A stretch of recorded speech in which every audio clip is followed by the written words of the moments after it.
Episode की शुरुआत में हम देखते हैं कि एक लड़का एक लड़की को अपनी पीठ पर उठाकर कहीं जा रहा होता है और वो कहता है कि तुम मर नहीं सकती, मैं तुम्हें बचा लूंगा, यह तुम्हारे बड़े भाई का वादा है। तभी सीन शिफ्ट होता है जहां हम देखते हैं कि तानजीरो चारकोल बेचने के लिए शहर की ओर जाने वाला होता है। तभी उसकी माँ कहती है कि तुम्हें इतनी बर्फ में जाने की जरूरत नहीं है। पर फिर भी तानजीरो कहता है कि न्यू ईयर आने वाला है और मैं चाहता हूँ कि इस न्यू ईयर पर हम पेट भर के खाना खाएं, इसलिए मुझे जाना होगा। पर तभी उसके भाई और बहन उसके साथ जाने की जिद करने लगते हैं, पर बाद में माँ और तानजीरो के समझाने पर वह मान जाते हैं। फिर तानजीरो वहाँ से निकल पड़ता है, बट रास्ते में उसे उसकी बहन नेजुको मिलती है और कहती है कि वो उसके छोटे भाई को सुला रही थी, नहीं तो वो बहुत रोता। अब तानजीरो शहर की ओर चला जाता है। अब शहर पहुंचकर तानजीरो चारकोल बेचने लगता है, पर तभी हम देखते हैं कि एक लड़का एक औरत से बचते हुए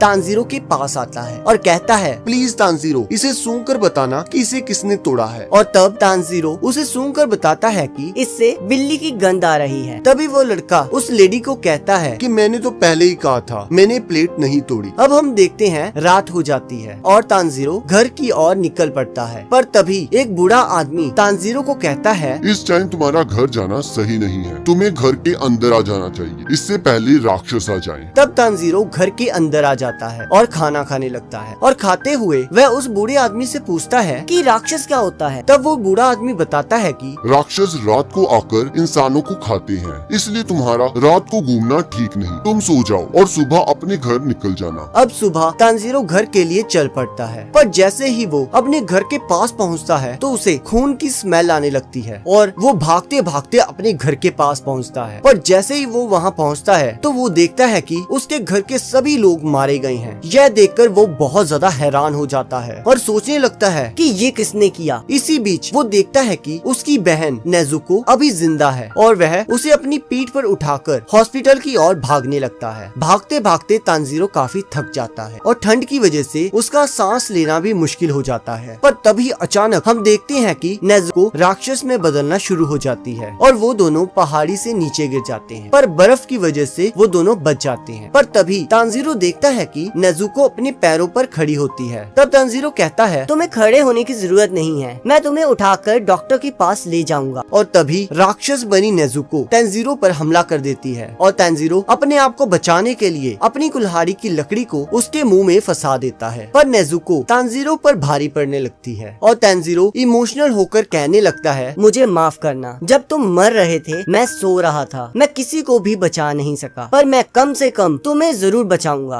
हौसला रखना, तुम राक्षस नहीं बन सकती। तभी हम देखते हैं कि नेजुको की आंखों से आंसू आने लग जाते हैं, पर अचानक से एक लड़का तलवार से नेजुको पर हमला कर देता है, पर तानजीरो उसे बचा लेता है। तब वो लड़का तानजीरो से पूछता है कि तुम इस राक्षस को क्यों बचा रहे हो? तब तानजीरो कहता है कि ये मेरी बहन है। अब वो लड़का नेजुको को पकड़ लेता है और कहता है कि मेरा फर्ज है कि मैं हर राक्षस को ढूंढूं और उसे मारूं। पर तब तानजीरो कहता है कि नेजुको ने किसी को नहीं मारा, यहाँ तक कि मुझे मेरे घर से एक अनजान गंध आ रही थी, मुझे लगता है कि उसी ने मेरी फैमिली को मारा है, मुझे नहीं पता नेजुको राक्षस कैसे बनी। तो वो लड़का बताता है कि इसके जख्म राक्षसों की खून के संपर्क में आए होंगे, इसी वजह से ये राक्षस बन गई है और इसी तरह ये राक्षस अपनी जनसंख्या बढ़ाते हैं। पर तब तानजीरो कहता है कि मेरी बहन ने किसी इंसान को नहीं मारा, प्लीज उसे छोड़ दो। तब वो लड़का कहता है कि तुम क्या मजाक कर रहे हो, अगर मैंने इसे छोड़ा तो ये तुम पर हमला कर देगी। पर तब तानजीरो कहता है कि ये मेरी बहन है, इसे पता है कि मैं इसका बड़ा भाई हूँ, ये मेरे पर हमला नहीं करेगी, मैं इसे ठीक करने का रास्ता ढूंढ लूंगा। तब वो लड़का कहता है कि एक बार कोई इंसान राक्षस बन जाए तो वह वापस इंसान नहीं बन सकता। पर तानजीरो कहता है कि प्लीज इसे छोड़ दो, मैं कोई ना कोई रास्ता जरूर ढूंढ लूंगा। और उसके आगे गिड़गिड़ाने लगता है। तब वो लड़का कहता है कि तुम इसे ठीक नहीं कर सकते, अगर मैंने इसे छोड़ा तो तुम भी राक्षस बन जाओगे, क्या तुम यही चाहते हो? और वैसे भी तुम बहुत कमजोर हो। हाँ, शायद राक्षसों के पास तुम्हारी बहन को ठीक करने का कोई रास्ता हो, पर वो ऐसा कभी नहीं करेंगे क्योंकि ताकतवर हमेशा कमजोर को दबाता है। तब वो लड़का नेजुको पर हमला कर देता है, जिसे देखकर तानजीरो उस लड़के पर हमला कर देता है, पर वो लड़का तानजीरो के सिर पर मारकर उसे बेहोश कर देता है। और तभी वह देखता है कि तानजीरो के पास उसकी कुल्हाड़ी नहीं है और तभी तानजीरो की कुल्हाड़ी उसके पास से गुजरकर पेड़ पर लगती है। तब तब वो लड़का तानजीरो की चालाकी को देखकर काफी इम्प्रेस हो जाता है कि कैसे उसने उसे चकमा देकर उलझाए रखा, पर उसका असली प्लान तो कुछ और था। पर तभी नेजुको उस लड़के पर हमला कर देती है और तानजीरो की तरफ जाने लगती है। पहले तो उस लड़के को लगता है कि नेजुको तानजीरो पर हमला करने वाली है, पर अचानक वो देखता है कि नेजुको तानजीरो को बचाने लगती है। अब एक तरफ नेजुको उस लड़के पर हमला करने वाली होती है और दूसरी तरफ वो लड़का सोचता है कि ऐसा कैसे हो सकता है, ये बहुत ज्यादा घायल है, इस टाइम इसे भूख भी बहुत लग रही होगी, पर फिर भी ये अपने भाई को खाने की जगह उसे बचा रही है। तब वो लड़का सोचता है कि शायद ये बाकियों से अलग है। तो वो नाजुको को बेहोश कर देता है और जब तानजीरो उठता है तो वो देखता है कि नेजुको उसके पास लेटी होती है और वो लड़का कहता है कि तुम उठ गए, जाओ जल्द से जल्द माउंट सागिरी चले जाओ, वहाँ तुम्हें एक बूढ़ा आदमी मिलेगा जिसका नाम साकोंजी उरोकोडाकी होगा। जब वो तुम्हें मिल जाए तो उसे कहना कि तुम्हें गियू टोमियोका ने भेजा है और कहता है कि अभी आसमान में बादल हैं, अभी तुम्हारी बहन बची रहेगी, पर ध्यान रखना इसे कभी भी सूरज की रोशनी में मत जाने देना। और यह कहकर वो चले जाता है और फिर सीन शिफ्ट होता है और हम देखते हैं कि तानजीरो अपने घर वालों को दफनाकर माउंट सागिरी की ओर चल पड़ता है और इसी के साथ एपिसोड खत्म हो जाता है।